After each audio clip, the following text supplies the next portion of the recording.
नमस्कार, हरियाणा डायरी में आपका स्वागत है। मुख्यमंत्री नायब सिंह सैनी ने कुरुक्षेत्र में आयोजित 48 कोस तीर्थ सम्मेलन में शामिल हुए और कहा कि प्रदेश सरकार कुरुक्षेत्र को विश्व स्तर पर गौरवपूर्ण धार्मिक धरोहर के रूप में स्थापित करने के लिए लगातार काम कर रही है।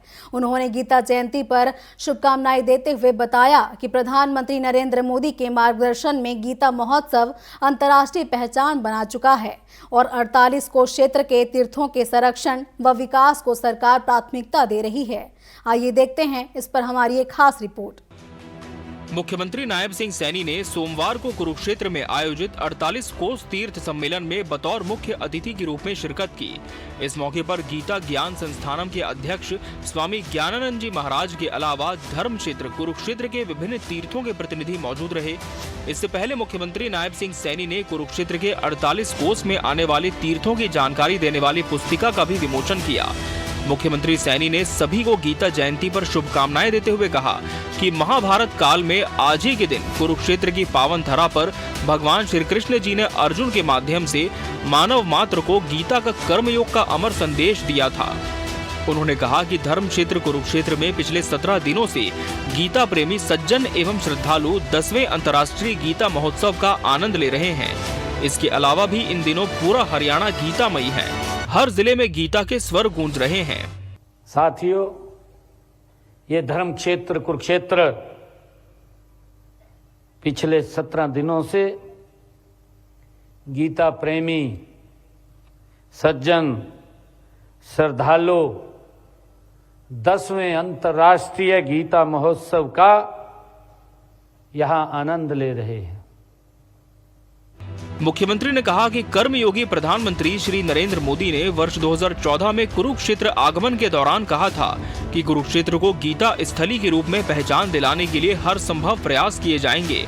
प्रधानमंत्री के मार्गदर्शन के बाद वर्ष 2016 से गीता महोत्सव को अंतर्राष्ट्रीय स्तर पर मनाया जा रहा है। उन्होंने बताया कि गत 25 नवंबर को प्रधानमंत्री भी अंतर्राष्ट्रीय गीता महोत्सव में शामिल होकर हर व्यक्ति को गीता से जुड़ने का संदेश दे चुके हैं।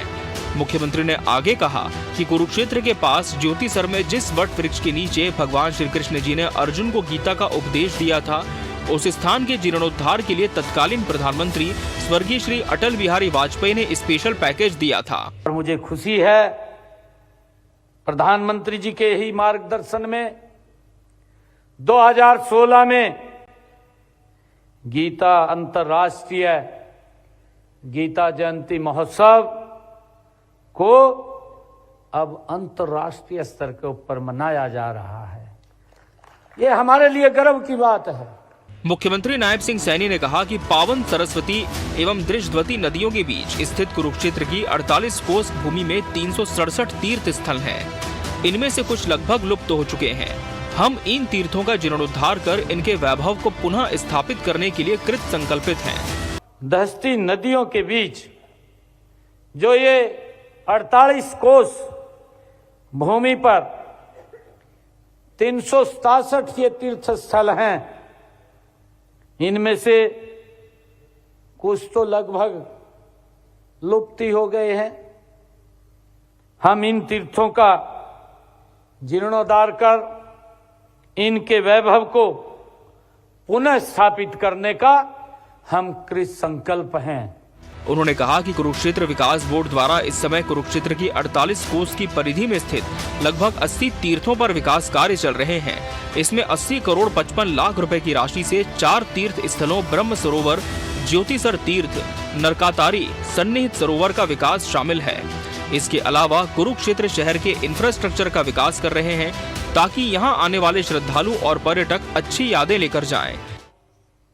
कुरुक्षेत्र विकास बोर्ड द्वारा इस समय कुरुक्षेत्र की 48 कोस की परिधि में लगभग हमारे 80 तीर्थों पर विकास कार्य उन पे चल रहे हैं। अन्य तीर्थों के जीर्णोद्धार के लिए भी हम और उसको आगे बढ़ाने वाले हैं। मुझे बताते हुए कि इन तीर्थों पर जो ये 80 तीर्थ हैं जिन पे काम चल रहा है, इनके ऊपर 80 करोड़ 55 लाख रुपए की राशि से 4 तीर्थ स्थलों ब्रह्म सरोवर, ज्योतिषर तीर्थ, नरकातारी, सन्निहित सरोवर, इसका विकास भी शामिल है। कुरुक्षेत्र की 48 कोस भूमि को वैश्विक आध्यात्मिक मानचित्र पर स्थापित करने के लिए हरियाणा सरकार बड़े स्तर पर तीर्थों के संरक्षण, विकास और आध्यात्मिक पर्यटन को बढ़ावा दे रही है। Bureau report, TV 24 news, Haryana.